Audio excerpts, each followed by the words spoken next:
छात्र तो हिंदी के हैं, अध्यापन हिंदी का कर रहे हैं, लेकिन आपके कारण वाल्मीकि को पढ़ने का मुझे इन 2 दिनों में इतना अवसर मिला, इसके लिए आपको बहुत बहुत धन्यवाद। और कुछ नई चीज़ें, जैसा कि अभी प्रधानाचार्य जी ने बताया वानर वाली बात, वो भी हम आज कुछ अध्ययन किया, तब उससे कुछ चीज़ें ऐसी निकली कि जो महर्षि वाल्मीकि का रामचरित है, जो उन्होंने रामायण लिखी है, या गोस्वामी तुलसीदास जी का जो रामचरितमानस है, उसमें क्या क्या अंतर है और क्या क्या चीज़ें हैं जो भिन्न हैं कहीं कहीं पर।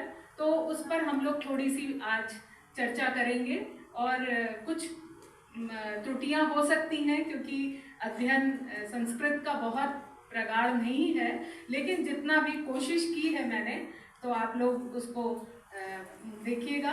सनातन संस्कृति, जैसा कि हमारा विषय ही है कि महर्षि वाल्मीकि और गोस्वामी तुलसीदास के साहित्य में सनातन संस्कृति बहुत ही अच्छा विषय है और बहुत ही प्रासंगिक भी है।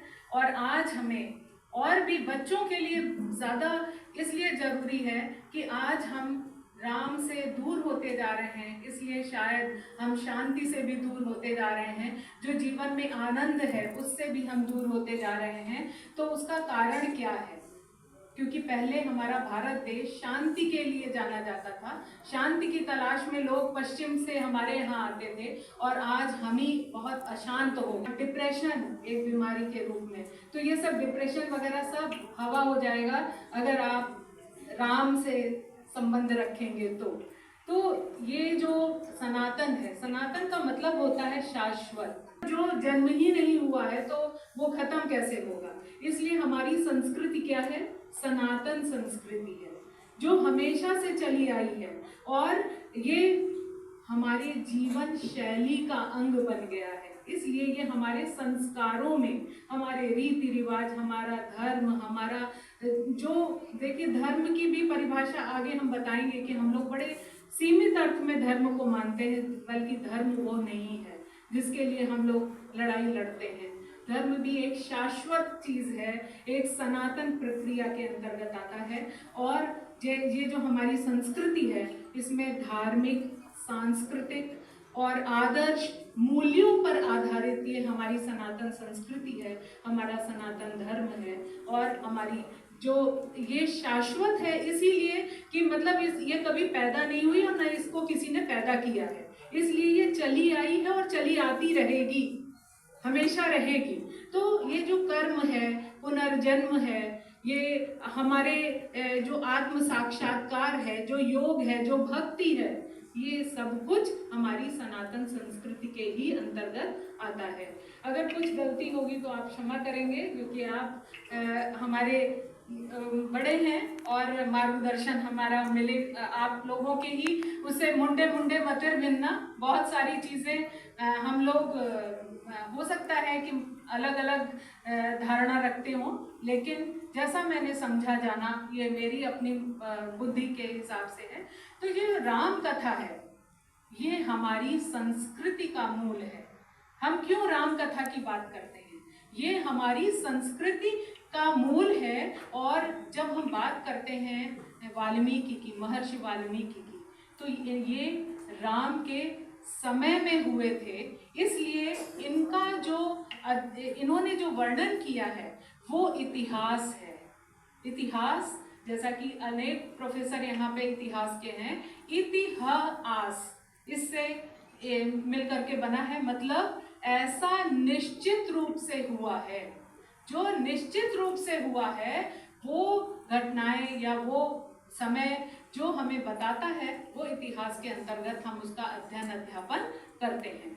तो ये जो वाल्मीकि हैं, ये राम के समकालीन हैं, और इसमें इन्होंने रामायण में, जैसा कि आप जानते हैं, 7 कांड हैं, और श्लोक जो हैं वो संख्या इनकी 24,000 है, और साथ ही ये संस्कृत भाषा में लिखा गया है।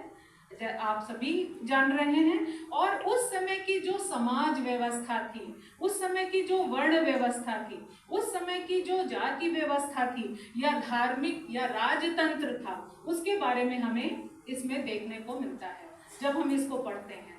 और फिर जो हमारा धर्म है, हमारी नीति है, हमें कैसे रहना चाहिए, आचार व्यवहार विचार, इन सब के दर्शन हमें रामायण के अंतर्गत देखने को मिलता है। लेकिन ये किस समय का है? त्रेता युग का, जब राम का काल था।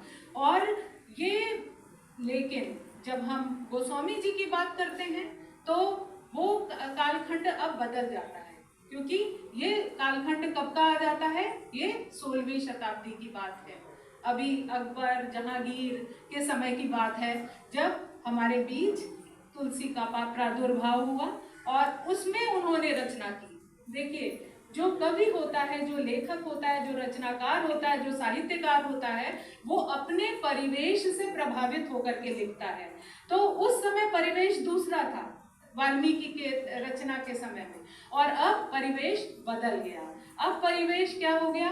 मुगलों का आक्रमण हो चुका था और मतलब ये अकबर और आदि का शासन चल रहा था। उस समय की स्थितियां बदल चुकी थी और उस समय गोस्वामी तुलसीदास जी ने जब लिखा तो उसका भी प्रभाव पड़ना उनके काव्य पर स्वाभाविक है।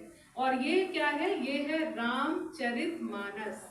मतलब यहाँ पर दोनों में क्या अंतर है? रामायण, राम अयन, राम ही जिसका घर है वो है रामायण, ठीक है। और कांड मतलब होता है कमरे, ठीक है, कक्ष जिसे कहेंगे। तो वो क्या है? ये रामायण है। और रामचरितमानस, ये मानस, इसमें 7 सोपान हैं और ऐसा सरोवर है जिसमें, जैसे मान सरोवर की बात जब हम करते हैं तो ऐसा ये मानस रूपी सरोवर है जिसमें 7 सोपान की बात की है इन्होंने। 7 सीढ़ियां हैं। ये जो कांड हैं, ये बाल कांड से लेके उत्तर कांड तक, ये उसके 7 सीढ़ियां हैं जिनसे उतर करके हम अपने मन को, अपने शरीर को, अपने को स्नान करें, अवगाहन करें उसका, और उसके बाद निकलें उसमें से, तो पवित्र होकर के ही निकलेंगे। तो ये हुआ रामचरितमानस, ठीक है।